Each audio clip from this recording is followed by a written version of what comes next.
Good evening అందరికీ praise లాడండి. అందరూ బాగున్నారా? దేవుని కృపలో మీ అందరూ కూడా మంచిగా ఉండాలని, దేవుడు మిమ్మల్ని దీవించాలని కోరుకుంటున్నాము. మనం గత కొన్ని రోజుల నుండి దానియేలు గ్రంథము ధ్యానం చేసుకుంటూ ఉన్నాము. ఇంతవరకు మనకి 7వ అధ్యాయము పూర్తి చేసుకోవటం అనేది జరిగింది.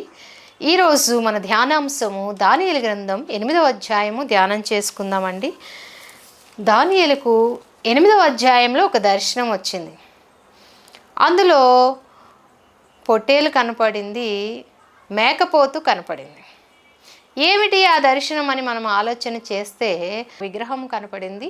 ఆ విగ్రహంలో ఉన్నటువంటి పార్ట్స్ అన్నీ కూడా బంగారము, వెండి, ఇత్తడి, ఇనుము, మట్టితో పోల్చబడి ఉన్నదని మనం ధ్యానం చేశాము.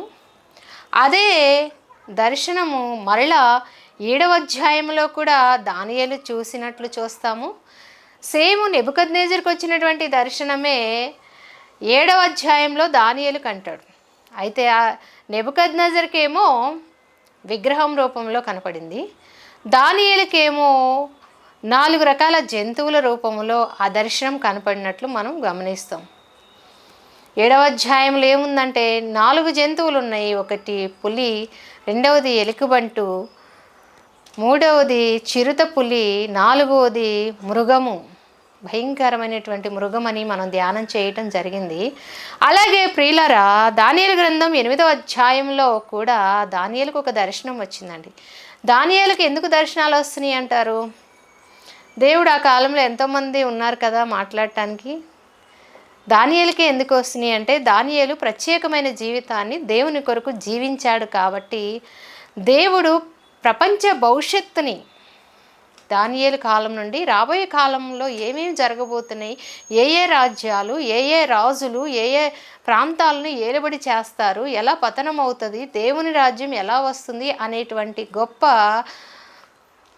భావాలను దానియేలుకు పరిశుద్ధ గ్రంథంలో వివరించినట్లు మనం చూస్తామండి. అయితే ఈరోజు దానియేలు గ్రంథం 8వ అధ్యాయం మనం గమనించినట్లయితే ఈ యొక్క 8వ అధ్యాయంలో కూడా దానియేలుకు ఒక దర్శనం వస్తుంది. అది ఏంటంటే మొదటి వచనం చదువుకుందాము. రాజగు బెల్షస్సరు ప్రభుత్వపు 3వ సంవత్సరమందు దానియేలుకు నాకు మొదట కలిగిన దర్శనము గాక మరి ఒక దర్శనం కలిగిన. 7వ అధ్యాయంలో ఒక దర్శనం కలిగింది, అలాగే 8వ అధ్యాయంలో మొదటి వచనంలో కూడా ఒక దర్శనం కలిగిందంట.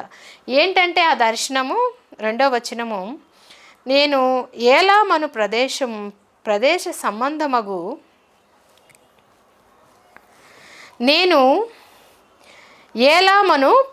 సంబంధమగు షూషాను పట్టణము నగరంలో ఉండగా దర్శనము నాకు కలిగాను. ఎక్కడ ఉంది ఈ షూషాను పట్టణం అంటే మనకి బైబిల్ గ్రంథం వెనుక సైడు మ్యాప్లో అబ్రహాము ప్రయాణాలు కనుక మనం చూచినట్లయితే ఈ షూషాను పట్టణము, అలాగే ఈ యొక్క నది ఒలియు అను నది అక్కడ ఉన్నట్లు మనకి మ్యాప్ ద్వారా మనము గమనించవచ్చు అన్నమాట. తర్వాత వచనం మనం గమనించినట్లయితే 3వ వచనములో, నేను ఒలియను నది ప్రక్కన ఉన్నట్లు నాకు దర్శనం కలిగెను. నేను కనులెత్తి చూడగా ఒక పొట్టేలు ఆ నది ప్రక్కన నిలిచి ఉండెను. దానికి 2 కొమ్ములు, ఆ కొమ్ములు ఎత్తైనవి కానీ ఒకటి రెండవ దానికంటే ఎత్తుగా ఉండెను. ఎత్తుగలది దానికి తరువాత మొలిచెను. ఈ వాక్య భాగంలో మనం గమనించినట్లయితే ఏముందంటే ఒక పొట్టేలు ఉంది. ఆ పొట్టేలుకి 2 కొమ్ములు ఉన్నాయి. ఆ కొమ్ములు 2 నిటారుగా ఒకే సైజులో లేవండి. ఒకటి పెద్దగా ఉంది, ఇంకోటి చిన్నగా ఉంది. ఏంటి ఈ పొట్టేలు అంటే మాదీలు పార్షికులని అర్థం. ఈ పొట్టేలు ఎవరికి సాదృశ్యంగా ఉందంటే మాదీలు పార్షికులకి సాదృశ్యంగా ఉంది. దానియేలు గ్రంథం 2వ అధ్యాయం నెబుకద్నెజరు కల్లోనేమో వీళ్ళు వెండి. దానియేలు గ్రంథం 7వ అధ్యాయంలో దానియేలుకు వచ్చినటువంటి దర్శనంలోనేమో వీరు ఎలుకబంటిగా ఉన్నారు. ఇక్కడికి వచ్చేసరికి ఈ దర్శనంలో పొట్టేలుగా మారారండి. ఎందుకు దేవుడు ఒక దర్శనాన్ని అనేక రూపాలలో దానియేలుకు చూపిస్తున్నాడంటే చెప్పిందే చెప్పడం కాదు, కానీ ఒక అధ్యాయానికి మించి ఒకటి, ఒక అధ్యాయానికి మించి ఒకటి చాలా ఇన్ఫర్మేషన్ అనేది, చాలా జ్ఞానం అనేది ఈ దానియేలు గ్రంథంలో ఉంది. చాలామందికి దానియేలు గ్రంథము అర్థం కాదండి. మాకు అర్థం కావట్లేదు చదివినా కూడా అని ఆలోచించేవారు, చెప్పేవారు చాలామంది ఉన్నారు. అటువంటి వారి కోసమే నేను మరి దానియేలు గ్రంథాన్ని ధ్యానం చేసి చెప్పాలని ఆశపడుతున్న తరుణంలో ఈ యొక్క దానియేలు గ్రంథం 8వ అధ్యాయంలో కనిపించేటువంటి పొట్టేలే మాదియా పార్షికులు. ఆ పొట్టేల కంట 2 కొమ్ములు ఉన్నాయి. ఆ కొమ్ములు ఒకటి పొడవుగా ఉంది, ఒకటి పొట్టిగా ఉంది. ఈ పొట్టేల గురించి మనం ఆలోచన చేస్తే ప్రియులరా, బబులోను సామ్రాజ్యం మీదకి ఇవి దండయాత్ర చేసినాయి. మాదియా పార్షిక రాజ్యాలు దండయాత్ర చేసినాయి. ఎవరి మీదకి? నెబుకద్నెజరు మీదకి, అలాగే బబులోను మీదకి వీరు యుద్ధం ప్రకటించారు. యుద్ధము ప్రకటించక ముందండి వాళ్ళు ఏం చేశారంటే, వాళ్ళు ఒకే ప్రాంతానికి చెందినవారు. ఆ ప్రాంతం ఏంటంటే ఉత్తర దక్షిణాల్లోకి చెందిన వారిగా ఉన్నారు ఈ మాదియా పార్షికులు. అయితే వారిలో వారికి ఈ బబులోను సామ్రాజ్యానికి యుద్ధానికి రాకముందు వారిలో వారికి యుద్ధాలు జరిగేవండి, గొడవలు జరిగాయి. అయితే వాళ్ళు కొట్లాట చేసుకున్నప్పటికీ కూడా ఉత్తరము దక్షిణానికి వ్యాపించి ఉన్నా కూడా వీళ్ళు వేరే రాజుల మీదకి, పరాయి రాజుల మీదకి వచ్చేటప్పుడు ఒకటయ్యి మనిద్దరం కలిసిపోదాము, కలిసిపోయి యుద్ధాలు చేద్దాము. అలా చేసినప్పుడు గెలవటానికి ఎక్కువ అవకాశం ఉంటుంది. ఇద్దరము కలిసి దేశాలను ఏలుదాము, రాజులను ఓడిద్దామనే ఉద్దేశంతో మాదియా పార్షికులు ఇద్దరు కూడా ఒకటయ్యి బబులోను సామ్రాజ్యం మీదకి వెళ్ళారు. వెళ్ళినప్పుడు వారు ఓడించగలిగారు. అయితే వీరిద్దరి విషయం తీసుకుంటేనండి, మాదీయులు పార్సికులు కన్నా కొంచెం బలము తక్కువ వారు. పార్సికులు పర్షియన్ వారంటేనే చాలా బలమైన వారండి, చాలా బలమైన వారు. అప్పట్లో దానియేలుకి దర్శనం వచ్చిన సమయంలో ఈ దానియేలు గ్రంథంలో పర్షియన్ రాజు, పారసీకుల రాజు ఒక అతను కనిపిస్తున్నాడు, కోరేష్ రాజు, మహా పవర్ఫుల్. మాదీయుల కన్నా పార్షికులు చాలా బలమైన వారు. కోరేషు రాజు కాలంలో దర్శనాలు వచ్చినాయి దానియేలుకి. అయితే ఈ కోరేషు గురించి ఎక్కడ రాయబడి ఉంది అంటే, నెబుకద్నెజరు ఓడించి ఈ కోరేష్ రాజు యెరూషలేము దేవాలయాన్ని మరలా తిరిగి కట్టుకోండి అని దేవుని ప్రజలను పురమాయిస్తాడు. మీరు వెళ్ళొచ్చు, దేవుని ఆలయం నిర్మించుకోవచ్చు, మీకు కావలసిన సహాయాలు, వెండి బంగారాలు నేను అందిస్తాను, నెబుకద్నెజరు తెచ్చినటువంటి అన్ని వస్తువులు మీ చేతులకు అప్పజెపుతాను, మీరు వెళ్ళి కట్టుకోండి అని ఈ కోరేష్ రాజుని పరిశుద్ధాత్మ దేవుడు ప్రేరేపించగా అతను యూదుల్ని పంపించేస్తాడండి 70 సంవత్సరాల చెర తర్వాత. ఇతని గురించి ఎక్కడ ఉందంటే 2వ దినవృత్తాంతముల గ్రంథం 36, 22, 23లో, ఎజ్రా 1:1లో కోరేష్ను దేవుడు ప్రేరేపించి అన్యరాజు అయినప్పటికి కూడా పంపించాడు, ప్రజలందరినీ పంపించాడండి. ఇతని గురించి మనం ఆలోచన చేస్తే యెషయా గ్రంథం 44, 27, 28లో ఉంది. అలాగే యెషయా గ్రంథం 45 మరి 4లో ఉంది, 45, 13లో కూడా ఇతని గురించి మనము చూడవచ్చు అనమాట. ఈ కోరేష్ రాజు ఇరాన్ ప్రజలకి జాతిపితగా ఉన్నాడు. వీళ్ళు ఎప్పటి నుండి ఎప్పటి వరకు పరిపాలన చేశారంటే, మాదీయులు పార్షికులు క్రీస్తు పూర్వం 539 నుండి 332 వరకు వీరు పరిపాలన చేశారు. అయితే సుమారుగా 207 సంవత్సరాలు వీరు పరిపాలన చేయగా, ఆ 207 సంవత్సరాలు వీరి పరిపాలనలో వీరిని ఎదుర్కొనే శక్తి కానీ, బలము కానీ ఏ రాజ్యానికి కానీ ఏ రాజుకు కూడా సరిపోలేదండి. 207 సంవత్సరాలు క్రీస్తు పూర్వం వీరు పరిపాలన చేశారు. అయితే వీరిని ఎదుర్కొనుటకు 8వ అధ్యాయము దానియేలు గ్రంథం 5వ వచనం ప్రకారంగా ఒక మేకపోతు పుట్టుకొస్తుంది. ఎవరా మేకపోతు? ఈ అధ్యాయంలో ఉంది 2 జీవులండి. 7లోనేమో 4 జీవులు ఉన్నాయి. దానియేలు గ్రంథం 2లోనేమో విగ్రహం ఉంది. అన్నిటినీ పోలుస్తూ పరిపాలన ఎలా ఉంది, ప్రపంచ భవిష్యత్తు చరిత్ర ఎలాగుంది, దానియేలు కాలం నాటికి ముందు ఎవరెవరు రాజులుగా రాబోతున్నారు, ఎవరు పరిపాలన చేయబోతున్నారు, ఎవరికన్నా ఎవరు బలము ఎక్కువగా ప్రదర్శిస్తారు అని దర్శనము దానియేలుకు దేవుడు చూపించాడు. మొదట ఆయనకు కనపడింది పొట్టేలు కనపడింది. ఆ పొట్టేలకు 2 కొమ్ములు ఉన్నాయి. ఆ 2 కొమ్ములు కూడా సమానంగా లేవు.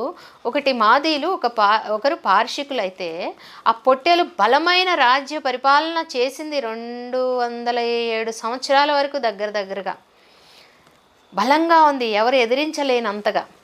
అయితే దీనిని ఎదిరించటానికి 8:5లో మేకపోతు పుట్టుకొని వచ్చిందండి. 8వ అధ్యాయం 5వ వచనం మనం గమనించినట్లయితే మేకపోతు ఎవరండి? గ్రీకులు. వీళ్ళేమో 2వ అధ్యాయం దానియేలు గ్రంథంలో ఉదరంగా ఉన్నారు. వారు ఇత్తడితో పోల్చబడి ఉన్నారు. అలాగే 7వ అధ్యాయంలో వచ్చేసరికి వీరు చిరుతపులి, రెక్కలు కలిగిన చిరుతపులితో పోల్చబడి ఉన్నారు. చిరుతపులికి అతి వేగము, నేలను మోపకుండా అది ప్రపంచమంతా జయించింది. ఈ 8వ అధ్యాయానికి వచ్చేసరికి ఆ చిరుతపులే మేకపోతుగా మారిందండి. ఇవన్నీ వరుసగా దర్శనాలు 2లో కానీ 7లో కానీ 8లో కానీ దానియేలుకు వచ్చినటువంటి దర్శనాలు. 2లోనేమో నెబుకద్నెజరుకు వచ్చిన దర్శనం. ఇవన్నీ కూడా ప్రపంచ చరిత్ర. ఒకసారేమో అరవీర భయంకరమైన విగ్రహంతో పోల్చబడి ఉంది 2లో.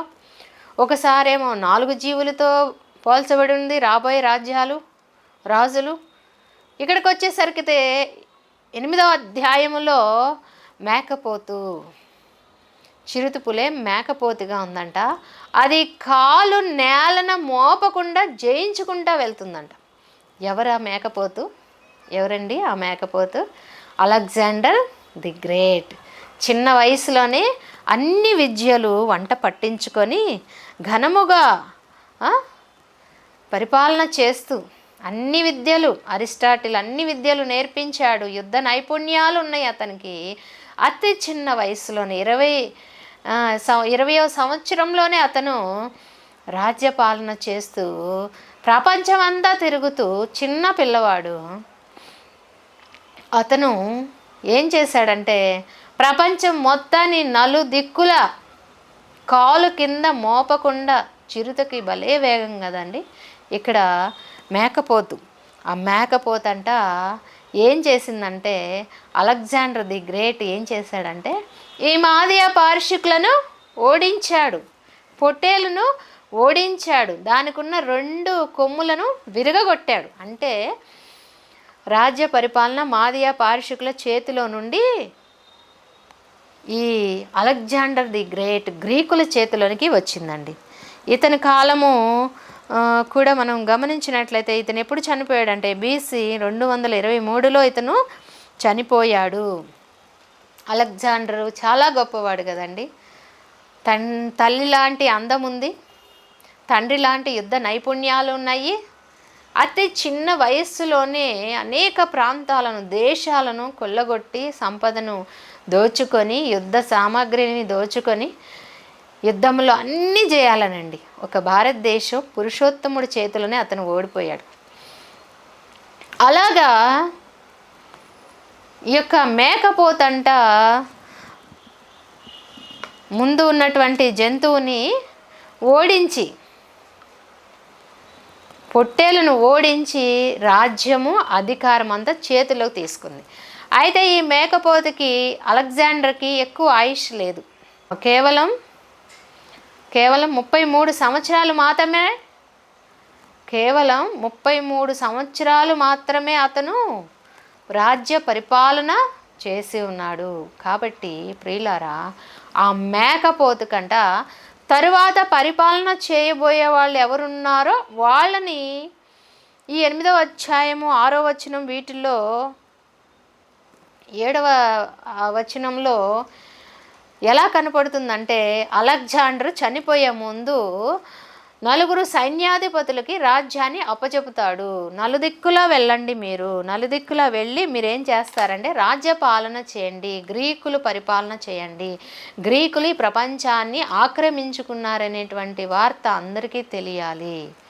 బలమున్నవాడే రాజ్యాన్ని ఏలుబడి చేస్తాడని, ఒక్కడే పరిపాలన చేయాలనే దృక్పథముతోటి ఈ అలెగ్జాండర్ ది గ్రేట్ ఎప్పుడు ఉండేవారు.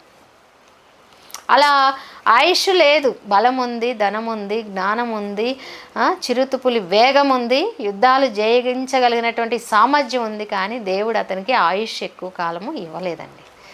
ఆ మేకపోతుకి ఒక కొమ్ము ఉంటే ఆ కొమ్ము అలెగ్జాండర్ అయితే అతను చనిపోతాడు 33 సంవత్సరాలకే.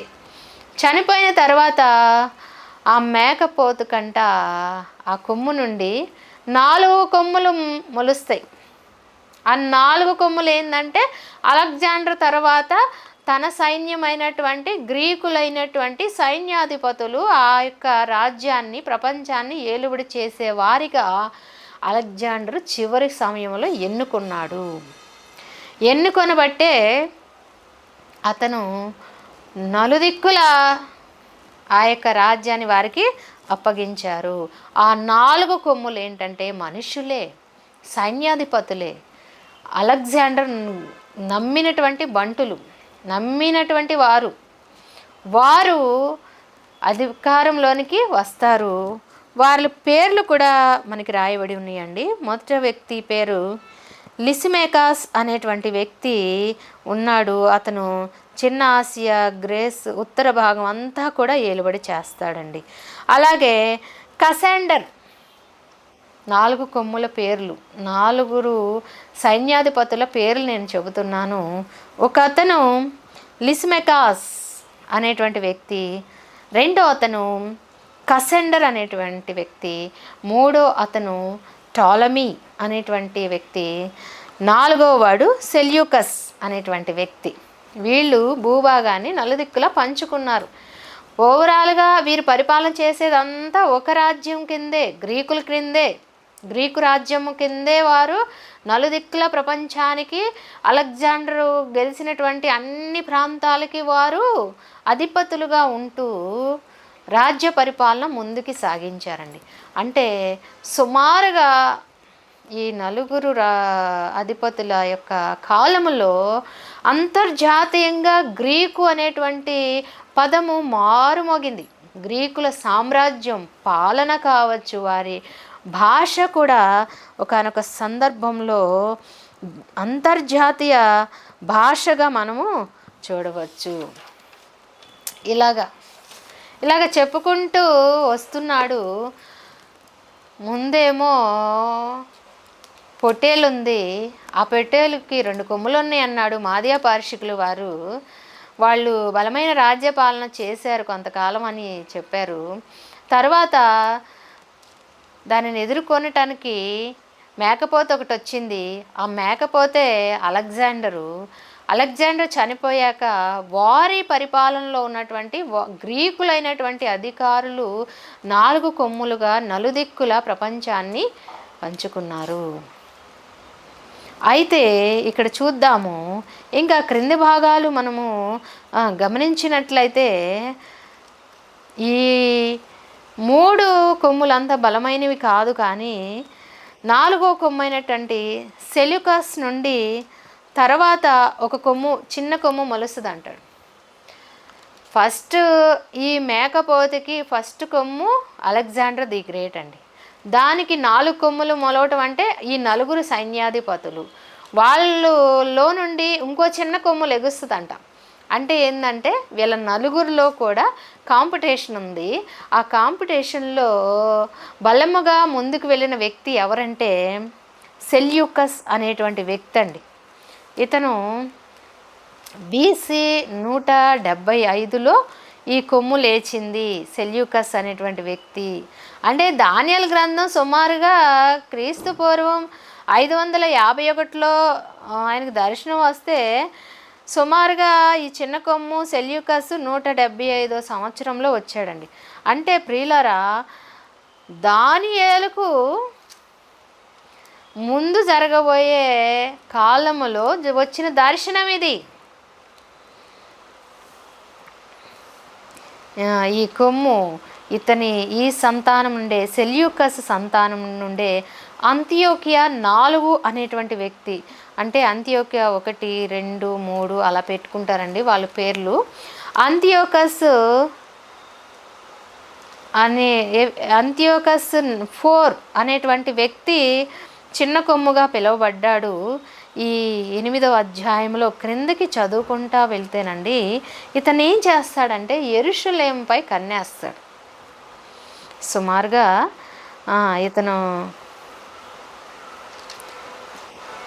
ఇతను పరిపాలన చేసింది ఎప్పుడంటే 175 నుండి 163 క్రీస్తు పూర్వంలో ఇతను పరిపాలన చేస్తే, ఇతను చేసిన పనేంటి, దానియేలు గ్రంథంలో ఏముంది, ఇతని గురించి ఏమి రాయబడింది, అంతియోకస్ 4 గురించి ఏమి చెబుతుంది అని మనం ఆలోచన చేస్తే ప్రియులారా, ఇతనంట ఏకంగా వచ్చి యెరూషలేముపై కన్ను వేశాడు. ఈ చిన్న కొమ్మంట యెరూషలేముపై కన్ను వేశాడు. 10వ వచనం, ఆకాశ సైన్యం నంటునంతగా పెరిగి నక్షత్రంలో కొన్నింటిని పడవేసి కాళ్ళ క్రింద అనగదొక్కుచుండెను. ఈ అంతియోకస్ 4 అనేటువంటి వ్యక్తి క్రైస్తవులకు, యూదులకు వ్యతిరేకంగా పనిచేశాడు. దేవుని బిడ్డలంటే ఒక యూదులే కాదండి, భక్తిపరులు, ఎంతో మరి భక్తి శ్రద్ధలతో దేవుని వెతికినటువంటి వారు క్రైస్తవులు. యూదులే కాదు, క్రైస్తవులందరి మీద కూడా వ్యతిరేకమైనటువంటి భావాలు కలిగి ఉన్నటువంటి వ్యక్తులు వీరందరూ కూడా.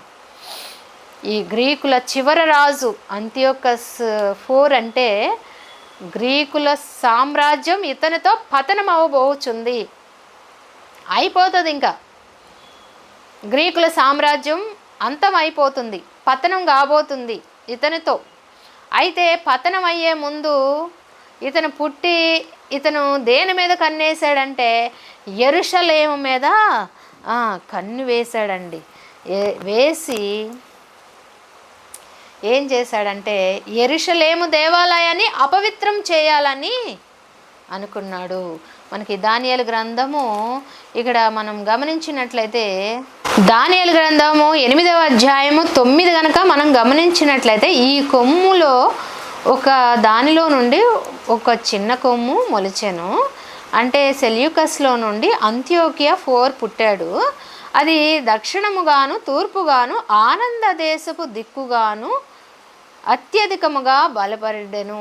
ఆనంద దేశం అంటే ఏదండి? ఆనంద దేశం అంటే ఏంటి? యెరూషలేం దేవాలయమే. ఆనంద దేశం అంటే యెరూషలేం దేవాలయం అని మనకి ఎన్నో రకాల వాక్యాలు మనకి బైబిల్ గ్రంథంలో కనపడుతూ ఉంటాయండి. కీర్తన గ్రంథం 48:20లో సియోను ఆనంద దేశం అని ఉంటుంది. అలాగే ఇర్మియా గ్రంథము 3వ అధ్యాయం 19లో యెరూషలేము రమ్యమైన దేశంగా ఉంటుంది. అలాగే విలాప వాక్యములో 2వ అధ్యాయం 15లో యెరూషలేం యొక్క ఔన్నత్యం గురించి చెప్పబడింది. ఇలాగా దానియేలు గ్రంథం 8:9లో కూడా ఈ సుందరమైనటువంటి, రమ్యమైనటువంటి, ఆనందకరమైనటువంటి యెరూషలేముపై ఇతని కన్ను పడిందండి. పడి పరిశుద్ధులను చెదరకొట్టాడు. అంటే అప్పుడు ఆ కాలంలో ఉన్నటువంటి భక్తులు, యూదులు, వీళ్ళందరినీ కూడా చెదరగొట్టాడు. ఇతని టార్గెట్ అంతా ఏంటంటే ఆకాశముకెక్కి నక్షత్రములను కొట్టాడంటే ఏంటంటే, నక్షత్రములు ఎవరికి సాదృశ్యంగా ఉన్నాయి? పరిశుద్ధులకు, దేవుని బిడ్డలకే సాదృశ్యంగా ఉన్నాయి. ఆ కాలంలో ఉన్నటువంటి యూదులు కావచ్చు, దేవుని బిడ్డలు, దేవుని పిల్లలు నక్షత్రములుగా ఉన్నటువంటి ఆ వ్యక్తులందరినీ కూడా ఇతను పతనము చేయాలనే ఆలోచనలు ఇతడు ఉన్నట్లు మనం చూస్తాము. 8వ అధ్యాయం 11లో అంటాడు కదా, ఈ సైన్యములకు అధిపతి అగు దేవునికి వ్యతిరేకంగా వెళ్ళాడు.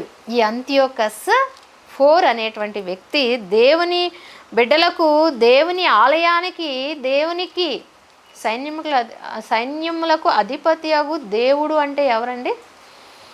దేవుడే కదా, యెహోవా దేవుడే కదా. ఆ దేవునికి వ్యతిరేకంగా పనిచేసి చాలా భయంకరమైనటువంటి పరిపాలన ఇతను చేశాడు. ఇంకా అతను చేసినటువంటి పాపాలు ఏమిటంటేనండి, 12వ వచనము, అతిక్రమములు జరిగినందున 11వ దానియేలు గ్రంథం 8వ అధ్యాయం 11వ వచనం నుండి చూద్దాము. ఆ సైన్యం యొక్క అధిపతికి, దానియేలు గ్రంథము 8వ అధ్యాయం 11వ వచనం మనం ఆలోచన చేస్తే, ఆ సైన్యం యొక్క అధిపతి విరోధముగా తన్ను హెచ్చించుకొనెను. అంటే దేవుని కంటే హెచ్చుగా ఈ అంతియోకియా 4 హెచ్చించుకున్నాడు.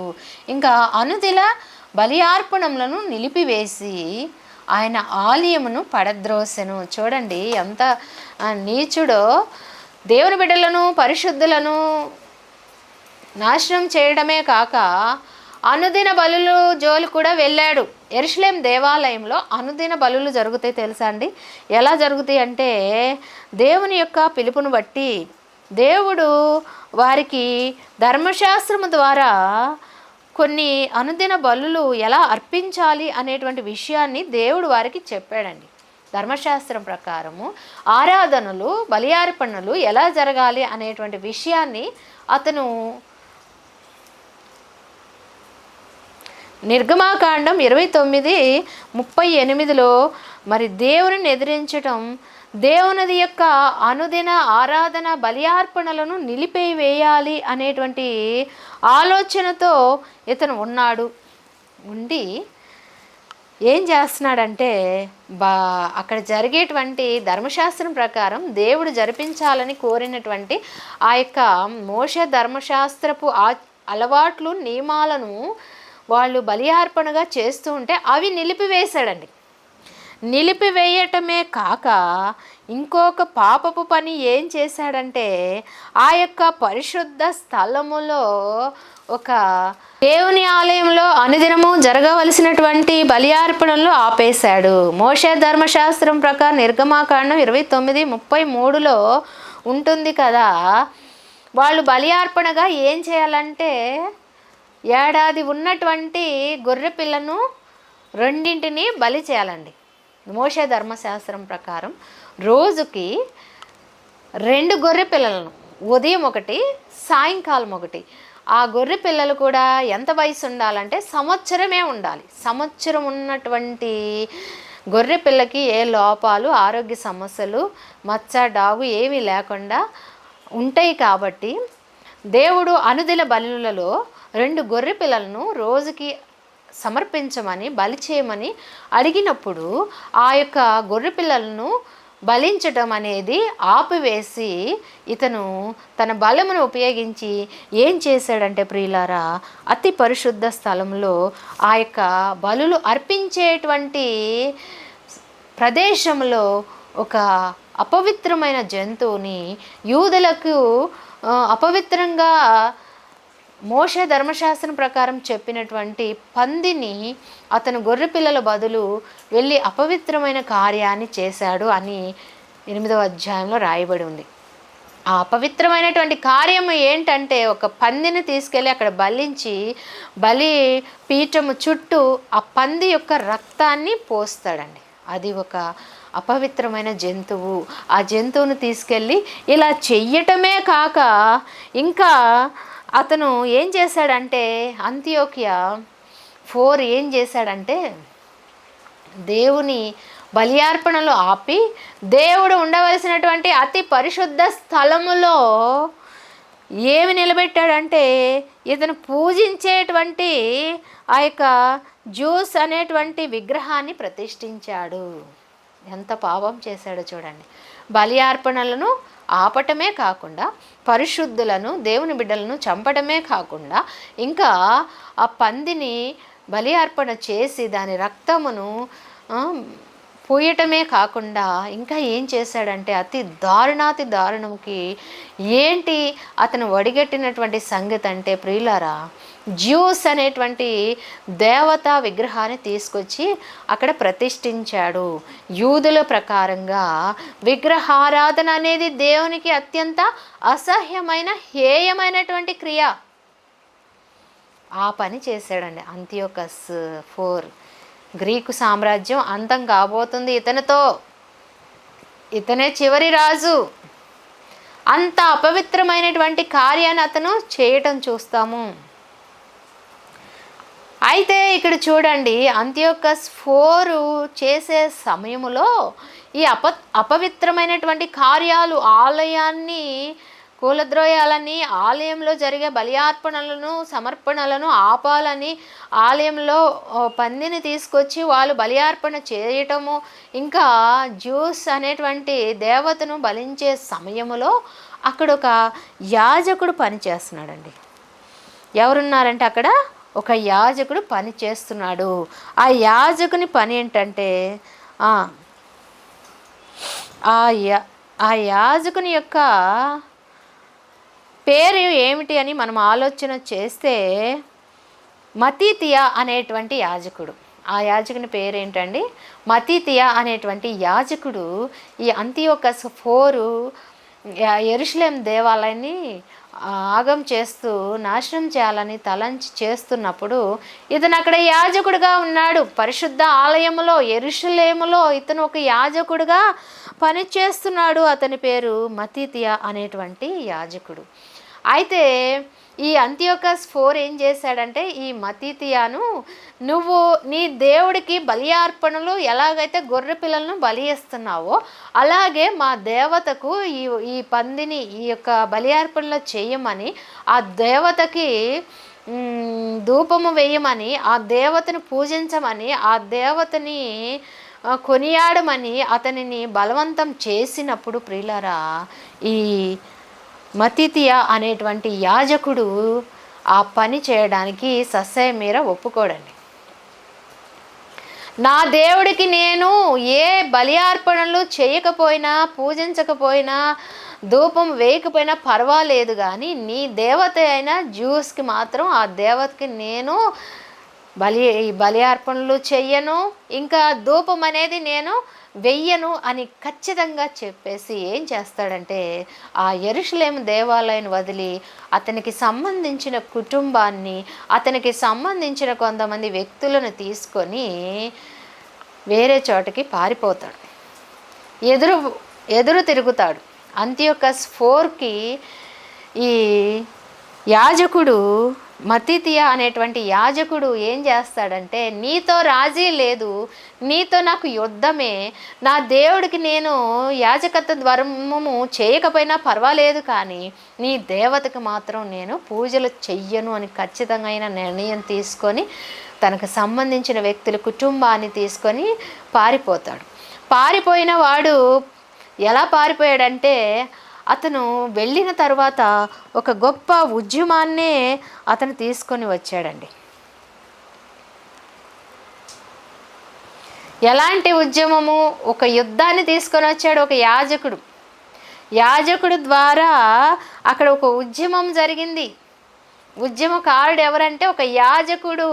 అతని పేరు మతీతియా అనేటువంటి యాజకుడు అంతియోకస్ IVకి వ్యతిరేకంగా పారిపోయి ఒక యుద్ధ వాతావరణాన్ని, అంటే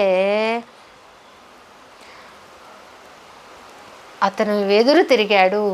అతను పారిపోయి ఎదురు తిరిగి జనాల్ని కూడగట్టి ఒక ఉద్యమాన్ని తీసుకొని వచ్చాడు అంతియోకస్ IVకి వ్యతిరేకంగా. అలా తీసుకొని వచ్చినప్పుడు కొన్ని రోజులకు ఈ మతీతియా అనేటువంటి వ్యక్తి చనిపోతాడండి. యాజకుడు చనిపోతాడు. యాజకుడు చనిపోయిన తర్వాత ఆ యొక్క యాజకుని కుమారుడు, అతని పేరు యూదా, ఆ వ్యక్తి తండ్రి బాధ్యతను భుజాలపై వేసుకొని ఈ ఉద్యమాన్ని ముందుకు తీసుకువెళ్తాడు. ఎవరు? యూదా, యాజకుడైన మతీతియా కుమారుడు. తీసుకొని వెళ్ళినప్పుడు కొంతమంది వ్యక్తులు అతని ధైర్య సాహసాలు, అతను తిరుగుబాటుతనము చూచి అతనికి యూదాతో పాటు ఇంకో పేరు పెడతారు. మకీబీ అనేటువంటి పేరు పెడతారండి. మీరు వినే ఉంటారు బైబిల్ గ్రంథంలో. మరి బైబిల్ పాస్టరల్ ట్రైనింగ్ చేసేవారందరికీ కూడా మక్కీబీముల తిరుగుబాటు అనేటువంటి అంశం మీద కూడా ఉంటుంది.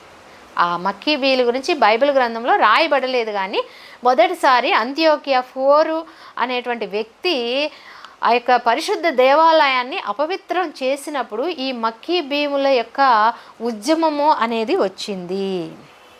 ఉద్యమం వచ్చి ఆ యూద అంటే మక్కీబీ ఏం చేశాడంటే ఇక ఈ రాజుకు వ్యతిరేకంగా పనిచేయటం మొదలుపెట్టినప్పుడు ఏం జరిగిందంటే మొదట కొద్దిగానే ఉద్యమం ప్రారంభమైంది. అది రాను బలం పుంజుకొని ఎలా పుంజుకుందంటే ఈ అంత్యొక 4 అధికారము యెరూషలేము దేవాలయంలో కొనసాగనంతగా, అతను వదిలిపెట్టేంతగా, అతను చనిపోయిన తరువాత అండి ఈ యొక్క మక్కీబీముల చేతిలోకి పరిపూర్ణంగా యూదుల యొక్క అధికారంలోకి యెరూషలేం దేవాలయం వస్తుంది. యథావిధిగా వీరు దేవునికి బలి అర్పణలు చేస్తూ ఆరాధన చేసుకునేటువంటి రోజులు వారు యుద్ధము ద్వారా, ఉద్యమము ద్వారా, యుద్ధము కన్నా ఉద్యమం అంటే బాగుంటుంది, ఉద్యమం ద్వారా ఇతని యొక్క రాజ్యానికి లోబడక వారు తిరుగుబాటు చేశారు. ఈ అంత్యోకస్ 4 గ్రీకుల చివరి రాజు పరిపాలన అనేది యూదులకి డార్క్ డేస్, చీకటి రోజులుగా అభివర్ణించారు చరిత్రకారులు.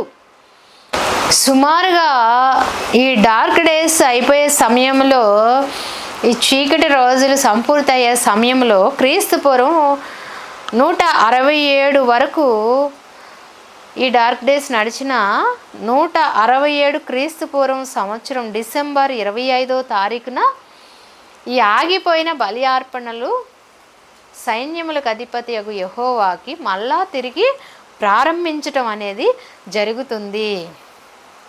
అయితే ఈ బలి అర్పణలు చేయటము, ధూపం వేయడము, దేవాలయపు ఆరాధనలు జరుగుతున్నప్పటికీ కూడా ఆలయము మొత్తము కూడా వారి యొక్క పూర్తి చేతులలోకి రాలేదండి. అది ఎప్పుడొచ్చిందంటే బీసీ 164 డిసెంబర్ 13లో ఈ ఆలయము మక్కీబీముల చేతుల్లోకి కంప్లీట్గా వచ్చేసింది.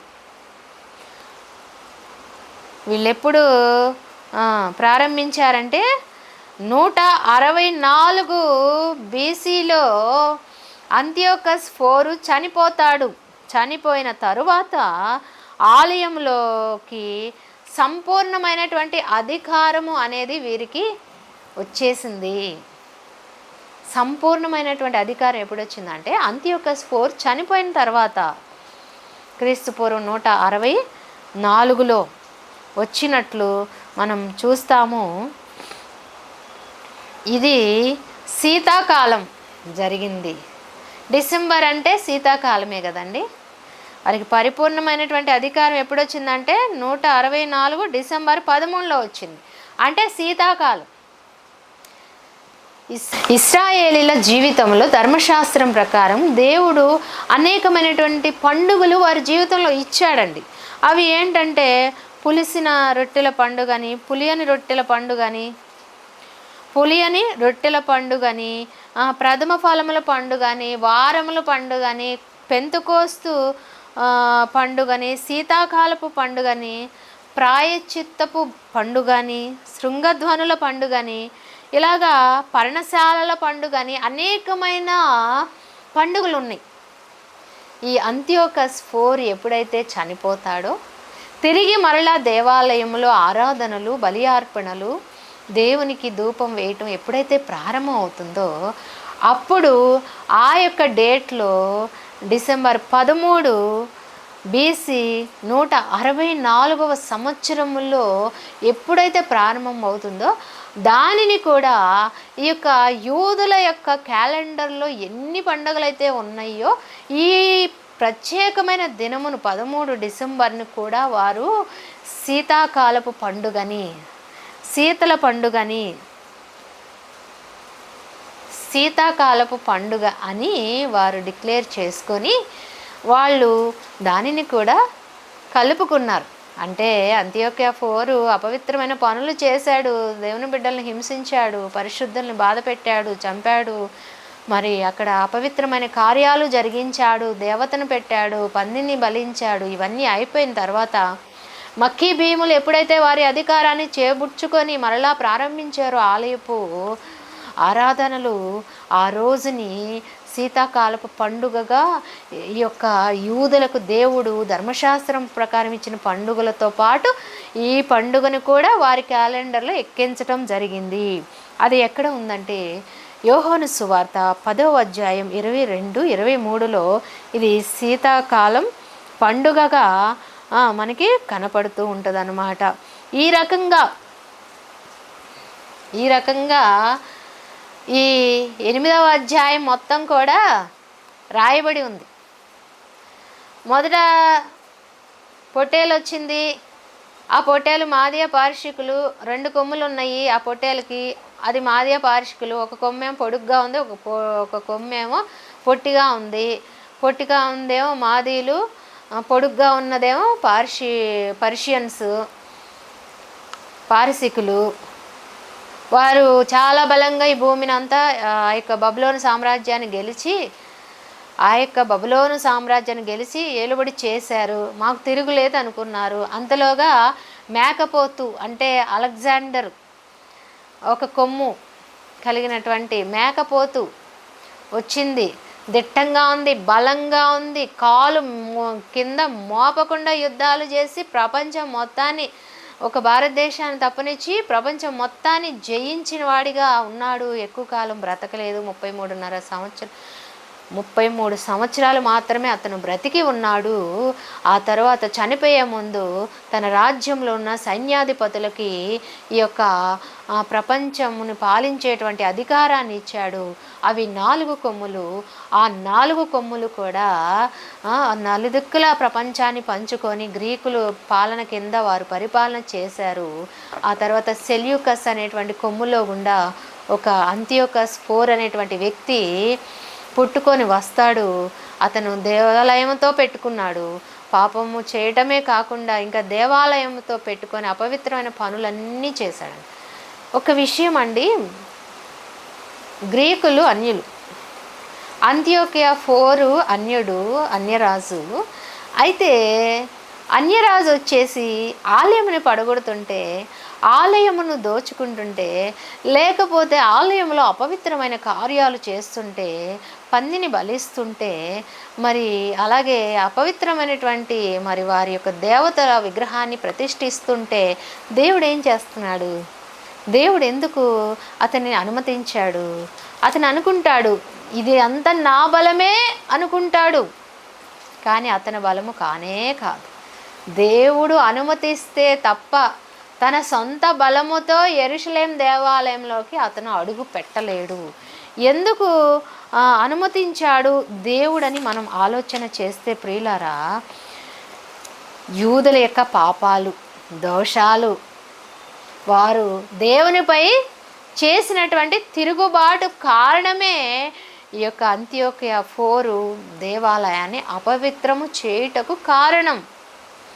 దేవుడు అనేక మార్లు యూదులను హెచ్చరిస్తూ ఉన్నాడు కదా, మీరు పాపం చేయొద్దు, తప్పిపోవద్దు, నా చిత్తానికి వ్యతిరేకంగా మీరు నడుచుకోవద్దని ఎన్నిసార్లు చెప్పాడండి. ఎన్ని వాక్యాలు ఉన్నాయి. మత్తయి సువార్త 3వ అధ్యాయం 10లో తెలియచేస్తున్నాడు. అలాగే మత్తయి సువార్త 23, 35, 36లో ఇశ్రాయేలీయులు మరి ప్రవక్తలను చంపిన వారుగా దేవునికి వ్యతిరేకంగా కనిపిస్తున్నారు. అలాగే మత్తయి సువార్త 24:1 అలాగే అవివేకులుగా ఉన్నారు అక్కడ. అలాగే మత్తయి సువార్త 24:15, 16, లూకా సువార్త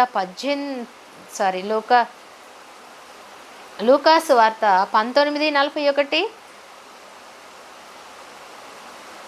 44 దాకా. అలాగే మొదటి తెస్సలోనికీయులకు రాసినటువంటి పత్రిక 2వ అధ్యాయం 15, 16 వచనాల్లో కూడా యూదులు చేసినటువంటి అతి భయంకరమైన తిరుగుబాటు, కోడి తన రెక్కల క్రిందకి వచ్చినట్లు మీరు రండి, మీకోసం దినమెల్లా నా చేతిని చాపి ఉంచాను. నా బిడ్డలారా, భ్రష్టులైన యూదులారా, భ్రష్టులైన ఇశ్రాయేలీలారా, తప్పిపోయారు మీరు, రండి నా యొద్దకు రండి అని చెబితే వినలేదండి. ఈ యూదులకి పనిష్మెంట్ ఇవ్వటానికే యూదులను, అంటే అప్పుడున్న పరిపాలన అంత్యోకస్ 4 కాలంలో ఉన్న పరిశుద్ధులను, అంటే ఆకాశ నక్షత్రంలో కొట్టింది ఈ కొమ్మంటే పరిశుద్ధులు, భక్తులు, యూదులు, వీరందరూ కూడా ఏం చేశారంటే వీళ్ళందరినీ కూడా దేవుడు ఆ యొక్క దుష్టుని చేతికి అప్పచెప్పాడు. అతను ఎవరంటే అంత్యోకస్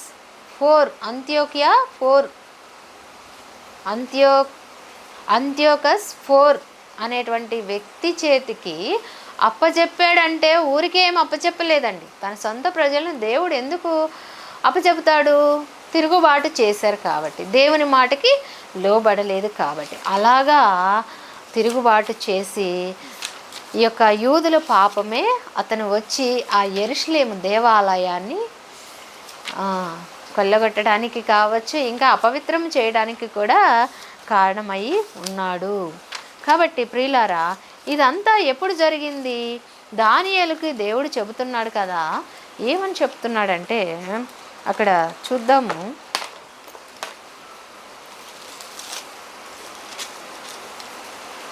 ఎనిమిదవ అధ్యాయంలో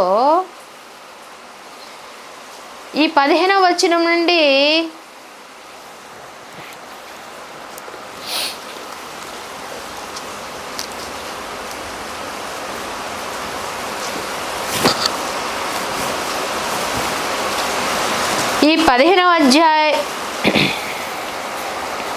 ఈ దానియేలు గ్రంథం 8లో 15వ వచనం నుండి దగ్గరగా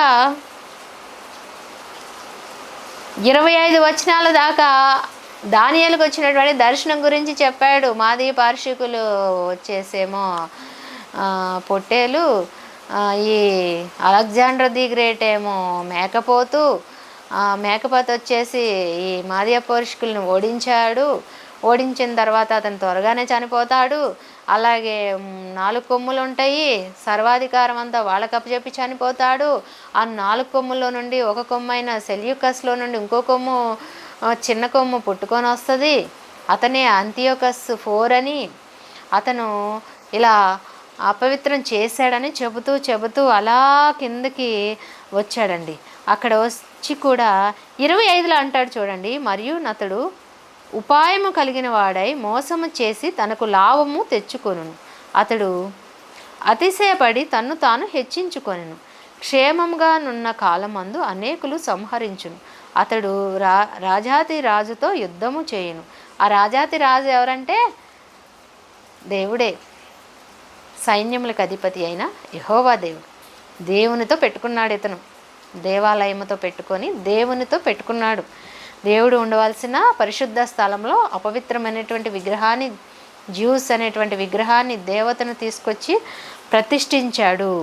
26 ఆ దినములను గూర్చిన దర్శనము వివరించి ఉన్నాను, అది వాస్తవము, అది అనేక దినములు కలిగిన పిమ్మట నెరవేర్చును. నీవైతే ఈ దర్శనము వెల్లడి చేయకుమనెను. ఈ దర్శనం కలుగా దానియేలు నేను చూడండి, దానియేలుకి ఈ దర్శనం వచ్చింది. ఆ దర్శనం ఏంటో ఆయనకు అర్థం కావట్లేదు. ఆ దర్శనము అర్థం కాకపోవటం వల్ల ఆ ఆకాశం నుండి దేవదూతలు దిగొస్తారు. ఒక దూతతో ఇంకో దూత చెప్తుంది, ఆయనకి అర్థం కాలేదు దర్శనం ఏంటో, ఆయన మానవుడు కదా, అంత జ్ఞానం లేదు, నువ్వు చెప్పు అని చెప్పినప్పుడు దానియేలుకు గాబ్రియేలు దూత ఈ యొక్క విషయాలన్నీ కూడా, ఈ 2 జంతువుల యొక్క భావం అంతా కూడా వివరించి చెప్పింది. చెప్పినప్పుడు ఇది ఎప్పుడు జరుగుతుంది, ఏ టైంలో జరుగుతుంది అని కూడా ఒక 13వ వచనంలో అప్పుడు పరిశుద్ధులలో ఒకడు మాట్లాడుగా వింటిని. వాళ్ళే మాట్లాడుకుంటున్నారు, ఈయనకు దర్శనం వస్తుంది కానీ ఏం అర్థం కావట్లే పాపం దానియేలుకి. అర్థం కాకముందే మన కోసం దేవుడు రాసి ఉంచాడు. ఏలయనగా అనుదిన బలి గూర్చియు అతిక్రమము జరిగినందున సంభవించు నాశనకరమైన హేయ వస్తువులు గూర్చి కలిగిన ఈ దర్శనము నెరవేరుటకు ఎన్నాళ్ళు పట్టునని ఈ ఆలయం స్థానమును జన సమూహమును కాళ్ళ క్రింద త్రొక్కబడుట ఎన్నాళ్ళు జరుగునని మాట్లాడుకొనెను. అందుకు 2300 దినముల మట్టుకే. వాళ్ళు చెబుతున్నారు, అతను వచ్చి ఇదంతా చేయడానికి ఎంతకాలం పడుతుంది అని అడిగారు. ఒక దూత ఇంకో దూతతో అడుగుతున్నాడు అనమాట, ఇది ఎంతకాలం పడుతుంది అని అడిగినప్పుడు ఇతను చెప్పాడు, దానికి ఫుటేజ్ నోట్లో ఏముందంటే ఉదయ సాయంకాలాలు వరకు జరుగును అని ఉంది. చూడండి, ఇక్కడ దానియేలుకి దర్శనం ఎప్పుడు వచ్చింది? సుమారుగా ఆ బబులోను సామ్రాజ్యంలో ఏలుబడి జరిగేటప్పుడు బెల్షస్సర్ కాలంలోనే ఇతనికి దర్శనం అనేది వచ్చింది.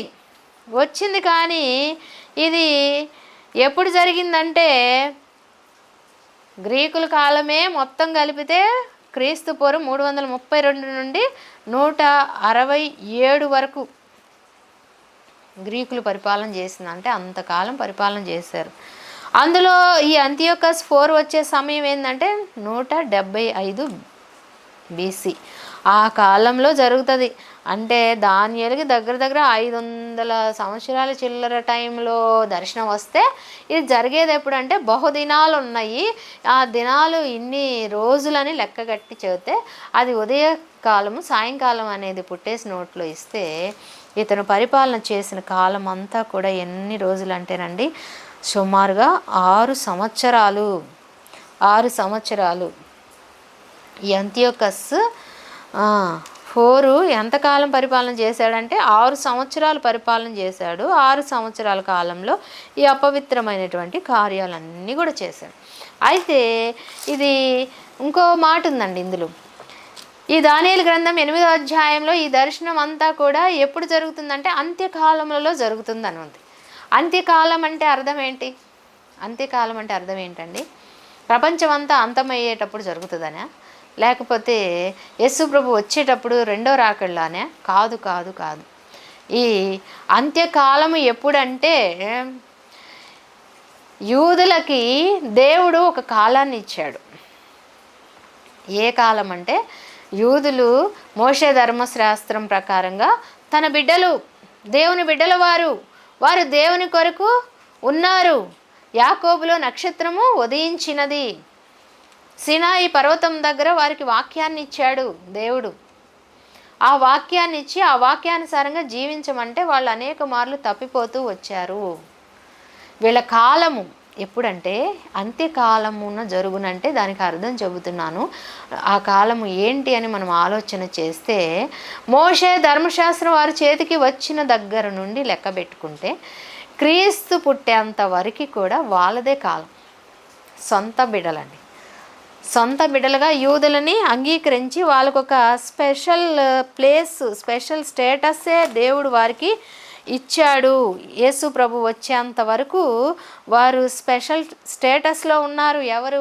యూదులు, ధర్మశాస్త్రం ప్రకారంగా క్రీస్తు వచ్చేదాకా. అయితే క్రీస్తు వచ్చిన తర్వాత ఆయన ఏమంటాడంటే, దొడ్డులో ఉన్నటువంటి గొర్రెలు వీరే కాదు, దొడ్డివి కాని గొర్రెలను కూడా కలుపుకుంటాను అంటాడు. అంటే ప్రియులారా, పౌలు అంటాడు కదా, యూదుడే కానీ, గ్రీకు దేశస్థుడే కానీ, అన్యులే కానీ, ఇంకా ఆడ కావచ్చు, మగవారు కావచ్చు, ఎవరైనా కూడా యేసుక్రీస్తు వారు ఈ లోకానికి వచ్చిన తర్వాత సమానమే. యేసుక్రీస్తు వారు రాకముందు ధర్మశాస్త్రం ప్రకారం యూదులు స్పెషల్. వాళ్ళు పాపం చేశారు, తప్పు చేశారు, దేవునికి లోబడలేదు కాబట్టి ఇటువంటి అంతియోకస్ 4 లాంటి వాళ్ళకి యెరూషలేముని దేవుడు అప్పచెప్పాడు. ఆ తర్వాత యేసు ప్రభు వచ్చిన తర్వాత యూదులకి, అంటే అంత్యకాలము అంటే దానికి నేను అర్థం చెప్తున్నాను. అంత్యకాలము ఏంటంటే క్రీస్తు రాకడ గురించి కాదది. క్రీస్తు యొక్క రాకడ గురించి కాదు. అంత్యకాలము అంటే ఏంటంటే యూదులకి అంత్యకాలం, యూదులు మారటానికి ఇచ్చినటువంటి అవకాశ కాలం. యేసు ప్రభువారు రానంత వరకు, యేసు ప్రభువారు ఎప్పుడైతే వచ్చారో అప్పుడు అంటాడు కదా, యోహాను సువార్త 10:16 అంటాడు కదా, ఈ దొడ్డివి కాని గొర్రెలను తోడుకొని వస్తాను. ఒకడే కాపరి, ఒకటే గొర్రెల మంద. ఆ గొర్రెల మందలో ఎవరెవరున్నారు? యూదులు ఉన్నారు, అన్యులు ఉన్నారు, గ్రీసు దేశస్తులు ఉన్నారు, ఇంకా అనేక మంది ఆడవారు ఉన్నారు, మగవారు ఉన్నారు. అందరూ కూడా ఒక దొడ్డికి సంబంధించినటువంటి గొర్రెలే. ఒకడే కాపరిగా ఉంటాడని మనకి యోహాను సువార్త 10:16 ఉంది. అలాగే పౌలు కూడా అంటాడు, ఏమంటాడు? అందరూ సమానమే, యేసు ప్రభువులో అందరూ సమానమే, క్రీస్తు వచ్చిన తర్వాత అందరూ సమానమే అనే స్టేట్మెంటు పౌలు చెప్తాడు. గ్రీకులు కావచ్చు, రోమీలుగా అందరూ సమానమేనండి. గ్రీకు దేశస్తులు కావచ్చు, యూదులు కావచ్చు, ఇంకెవరు, ఆడవారు కావచ్చు, మగవారు కావచ్చు, అన్యులు కావచ్చు, ఎవరైనా అందరూ సమానమే యేసు ప్రభు వచ్చే తర్వాత. అంటే యూదులకి స్పెషల్ స్టేటస్, యూదులకి స్పెషల్ స్టేటస్ ఏం లేదండి. ఇంకా ధర్మశాస్త్రం ఉన్నప్పుడు ఉంది వాళ్ళకి స్పెషల్ స్టేటస్, వాళ్ళకి పండుగలు నిర్ణయించాడు. యూదులకి స్పెషల్గా దేవుడిచ్చే స్థానం ఏమి లేదండి. దేవునిలోకి వచ్చిన వారు, దేవుని యొద్దకి వచ్చిన ప్రభువుని నమ్ముకున్న, బాప్తీసం తీసుకున్న, యేసు ప్రభువే దేవుడని నమ్మిన ప్రతి ఒక్కరికి కూడా స్పెషల్గా దేవుడు వారిని స్వీకరిస్తాడు. అది ఎవరైనా కావచ్చు, అన్యులు కావచ్చు, క్రైస్తవులు కావచ్చు, ఆడవారు కావచ్చు, మగవారు కావచ్చు, యూదులు కావచ్చు, ఎవరైనా అందరూ సమానమేనండి దేవునికి. యేసు ప్రభు రాక ముందు వరకు యూదుల గురించి చెబుతూ, యూదులు చేసిన పాపానికి, అంత్యోకస్ పోరు చేసిన దుష్ట కార్యమును గురించి వివరిస్తూ దానియేలు గ్రంథం 8వ అధ్యాయం మొత్తము చెప్పుకుంటూ వచ్చాడు. యేసయ్య అందరినీ ఏకం చేశాడు. కొర్నేలు ఇంట్లో పేతురు కూడా చెప్తాడు కదండి, యేసు ప్రభు అందరికీ ప్రభువు, యేసు క్రీస్తు అందరికీ ప్రభువు అని చెబుతాడు. ఇలాగా యేసయ్య రాకముందు వరకు యూదులకున్న కాలాన్ని అంత్యకాలం అన్నాడు. కానీ ఈ ప్రపంచం యొక్క మొత్తము కాలమంతటిని తీసుకొని అంత్యకాలం అని ప్రభువు చెప్పలేదండి. యూదుల అంత్యకాలం అంటే వారు మారడానికి ఇచ్చిన పీరియడ్, టైము, దానిని అంత్యకాలంగా మెన్షన్ చేస్తూ దానియేలుకు దేవుడు ఈ దర్శనం 8వ అధ్యాయంలో ఇచ్చాడు. అది ఆయనకు అర్థం కాలేదు.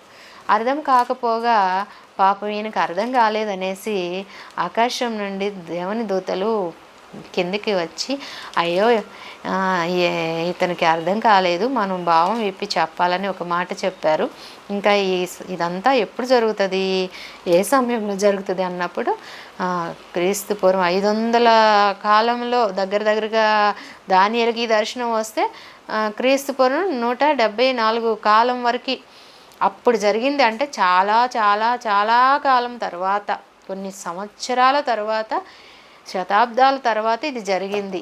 అలా శతాబ్దాల తర్వాత వచ్చినటువంటి దర్శనము దానియేలుకు ముందే చూపించాడు దేవుడు, పొట్టేల రూపంలో, ఇంకా మేకపోతు రూపంలో చూపించాడనమాట. చూపించినప్పుడు పాపం ఆయనకి ఏం అర్థం కాలేదు. అర్థం కానప్పుడు మరి 2 పరిశుద్ధులు వచ్చి అతనికి అర్థమయ్యేలాగా దాని భావాన్ని వివరించారు. అప్పుడు కూడా పాపం ఆయన మోచెల్లిపోయాడు. అసలు ఇది మామూలు విషయం అండి? దేవదూతలు దిగి రావటం, గాబ్రియేలు మాట్లాడటం, ఇంకా ప్రపంచ భవిష్యత్తుని, ముందు జరగబోయే అన్ని విషయాలని దానియేలు చెప్పటం అనేది అది మామూలు విషయం కాదు.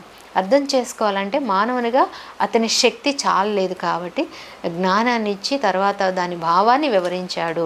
మరి ఇలాగా యేసు ప్రభు అందరికీ, యేసు క్రీస్తు అందరికీ ప్రభువు. కాబట్టి మీరందరూ కూడా ఎంతకాలము సమయాన్ని వ్యర్థం చేస్తూ, విచ్చలవిడిగా జీవిస్తూ, ఎలా పడితే అలా జీవిస్తూ, ప్రభువు రాకడని, ప్రభువు యొక్క బైబిల్ గ్రంథాన్ని నిర్లక్ష్యం చేస్తావు, బైబిల్ గ్రంథం ఎంత ఖచ్చితమైనది అంటేనండి, దానియేలు గ్రంథం చూస్తే మనకు అర్థమవుతుంది.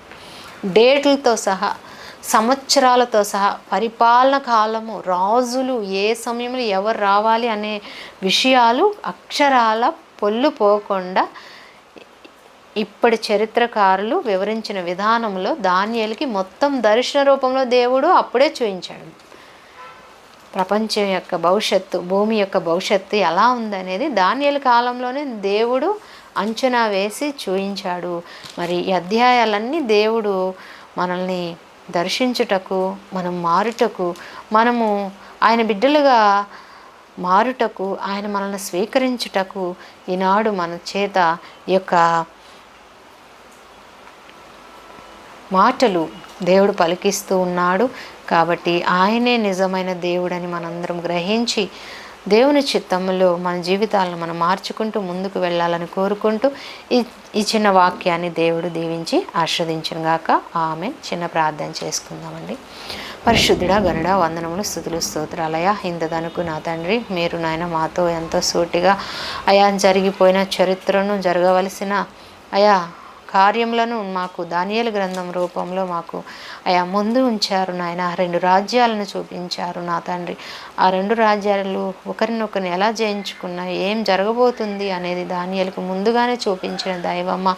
మాతో కూడా నాయన జరగబోయే విషయాలు నాయన ముందుగా దర్శన రూపంలో నాయన ఆయా చూపించమని అడుగుచున్నాము. అట్టి దర్శనాలు పొందుకున్నట్టుకు నాయన మాకు సిద్ధ మనస్సును దయచేయమని ఈ వాక్యం వీక్షిస్తున్న ప్రతి ఒక్క బిడ్డ కష్టాలు, బాధలు, వేదనలు తీసివేసి నా తండ్రి వారి పరిపూర్ణమైన విశ్వాసంలో వచ్చేటకు నీ కృపను దయచేయమని చిన్న ప్రార్థన యేసు నామమును బట్టి అడిగి వేడుకొని ప్రార్థన చేయుచున్నాము తండ్రి. ఆమేన్. అందరికీ వందనాలండి. Thank you so much.